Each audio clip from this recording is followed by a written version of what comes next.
Good morning, Jake. Hope you're well there in France. Yeah, good, thanks. Jake, how has it been so far over the past few days? Obviously, a lot of introspection after the Ulster game where it was a better performance, but the result wasn't forthcoming, and now it's a knockout rugby. Yeah, I mean, nothing's changed. I mean, we still obviously needing to get a result. But as I said, it was a much better performance. We're now in a knockout game against one of the best sides in Europe. So, as I said, people often use a phrase, doesn't get tougher than this. But having coached here, I know how big sort of rugby is in Toulouse and how sort of good they are when it comes to this sort of competition. I think they've won it 5 times and they've played in a couple of other finals. So yeah, I mean it's a big ask for us this week, but we're looking forward to it. It was, I don't know if you could say this, but it was almost a similar space in the Leinster semi-final last year, last season, where it was nobody expected you to win, and there's this powerhouse team, and now to lose is almost like that kind of bracket. Does that give you a bit of inspiration, the Leinster semi-final, that you can pull it off again against the odds? Yeah, Ashfaq, look, I mean, I think at sports teams, you're all looking at different things and you're looking at ways in which you can win. You try and find some confidence out of things that happened in the past. Ironically, one of the things that happened this time last year, or when we played Leinster and beat them, is that Toulouse had been hammered by Leinster in the semi-finals of the Heineken Cup as well. So, literally at the time that we beat Leinster, it was the same sort of time that they were good enough to beat Toulouse as well, and comfortably in the semi-final. So there's a lot of positives to take out of that, in that we know we can do it. We know that our squad's good enough. If we play well enough, there's no reason why we can't get a result. And, like anything, I've said it to you many times, in fact, winning creates confidence, losing creates doubt. And it's no different whatever sporting code you're in.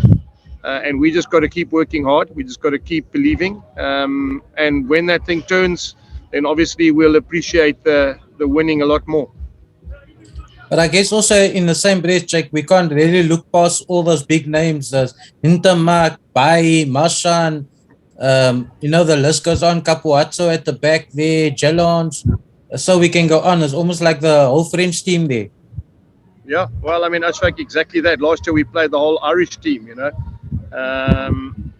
a lot of those players went on to win the Grand Slam and the Six Nations this year as well. So, yeah, I mean, it is where we are, Ashfaq. It is where we are as a group. We don't have the list of international players that other teams around us have. But there's no use, as I said, there's no use trying to control things you can't control. What we can control is the fact that we need to play well this weekend. And, it's a great opportunity to measure ourselves. We want to be part of this competition for a long time.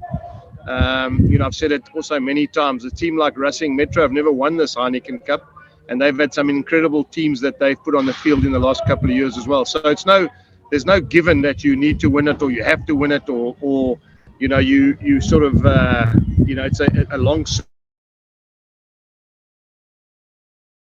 In a long time you win it. Some teams can play it a long time and never ever get close to winning it. So we're in the top 16 in our first year. We get to play a side like Toulouse, as I said, who've won it 5 times with some incredible names. I mean, some of the best players in the world. If not, people talk about Dupont as the best player in the world, and if he's not, he must be very, very close. So that sort of player as their general French team that's favourites, one of the favourites to win the World Cup.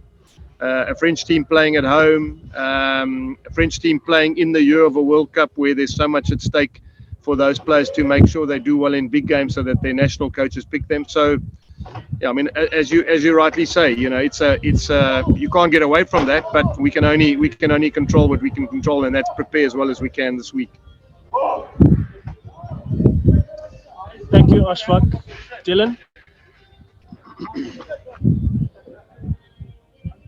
Okay, cool. Moving on. Sorry, Lingo, if I can shoot one quickly. Sorry. I was just... hi, Jake. Hope you're well. You mentioned Dupont there. I mean, a lot of coaches and senior players have tried to come up with ways to sort of put him off his game or to stop him.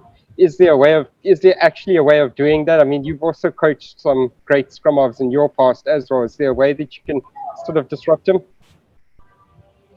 Yeah, Dylan. I mean, I'm sure there are ways, and I'm not gonna divulge those ways. But I mean, we've played against sides when I was coaching South Africa who had, for argument's sake, one game that comes to mind is the Argentinian team when they had Augustin Pichot playing there, and he was as important to Argentinian rugby as Antoine Dupont is to the French team and to Toulouse. So, but, I think the one way anything happens to any player is you build pressure, and pressure, as I said, changes actions of players. It happens in all sports. You watch what pressure does to golfers.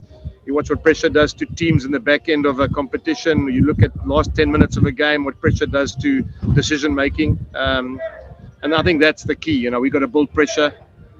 We've got to find ways in which the whole team collectively can put pressure on their opposition. And I think that filters to the decision makers as it does to us. So there's nothing unique about, trying to understand in sport how you build pressure. Thank you. Cool. Thanks, Dylan. Warren? Hi, Jake. Hope everything all the best for the weekend. You guys are playing Toulouse, Sharks are playing Munster, and the Stormers are playing Harlequins. Do you think these games will be a good marker or test to see where South African teams are, where they stand in Europe at the moment? Do I think, sorry, Warren, you broke up there. Do I think what? This weekend's games will be a marker or a test to see where the top South African teams stand in Europe at the moment.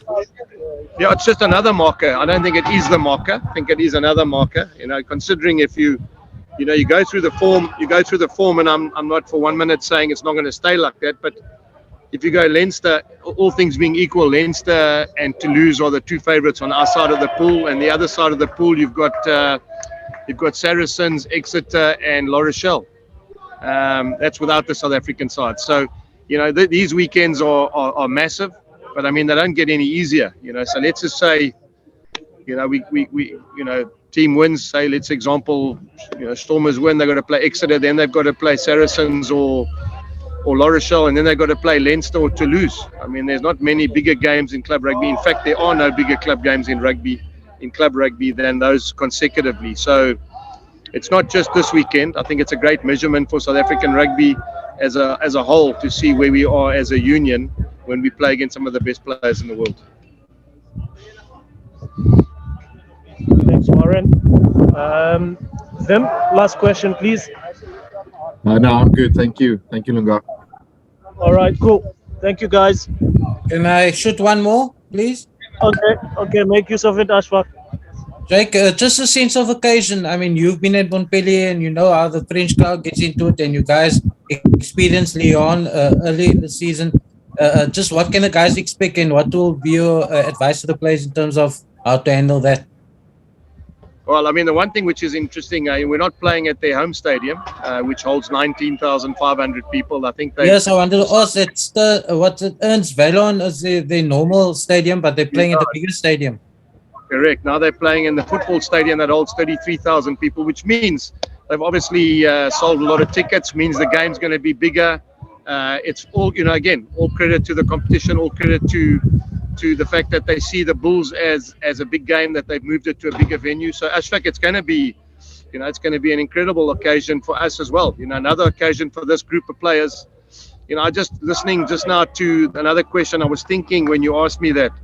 Imagine if we could have every player who's playing in the Heineken Cup that's South African to be back in the South African franchises. You got Alstad, you got Cheslin Colby, you've got all the guys playing this weekend. I mean, just the top of my head, but there's so many. Jason Jenkins playing for Leinster, Erges Snyman playing for Munster.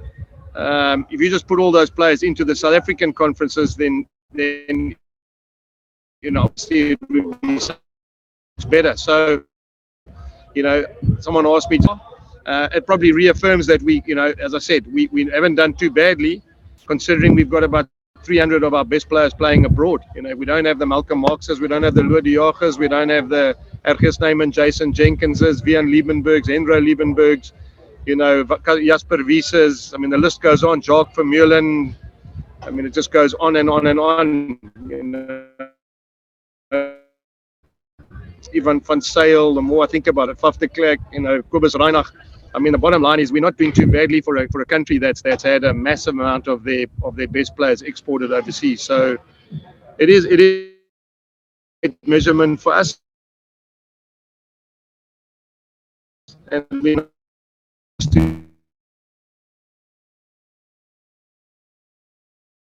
see in our first year how we equal out, and what we've continually been talking to our group and to obviously what do we need to grow, what do we need to change, and that's why I said great occasion this weekend to see how good we are against some of the best players in the world.